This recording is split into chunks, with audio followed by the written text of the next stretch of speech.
আমরা আছি নট্রেদাম ক্যাথেড্রালে। এই ক্যাথেড্রালের থেকে আমরা নামছি খুব সুন্দর উপর থেকে। এটা এই বাঁকানো সিঁড়ি দিয়ে নামছি। এখানে একটা অদ্ভুত জিনিস লক্ষ্য করা, সেটা হচ্ছে আমরা ভারতে বিভিন্ন জায়গায় যখন ঘুরতে যাই দেয়ালে এরকম নাম লেখা দেখতে পাই।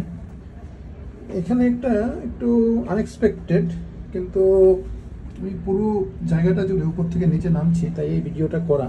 দেখছি এরকম নাম লিখে রাখা।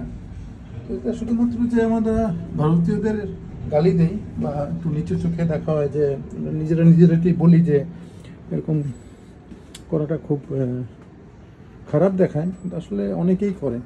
এগুলো একটাও ভারতীয় নাম মনে হচ্ছে না। বিভিন্ন ইউরোপিয়ান বা দক্ষিণ আমেরিকান বিভিন্ন জায়গার নাম রয়েছে এখানে। পুরোটা ভর্তি এরকম দেয়ালগুলো, ওডেসা, ভেনিসা, বেশ অদ্ভুত। এটা সব জায়গায় রয়েছে আসলে। মানুষের, কম বয়সী মানুষের খুব স্বাভাবিক প্রবৃত্তি। দেখুন এখানে 15/5/2025। এটা অবশ্য লেখা আছে কল্যাণী মনে হচ্ছে, আর বিলোদ মি। Interesting to observe this thing. বাইরেটা খুব চমৎকার, সত্যি অনবদ্য।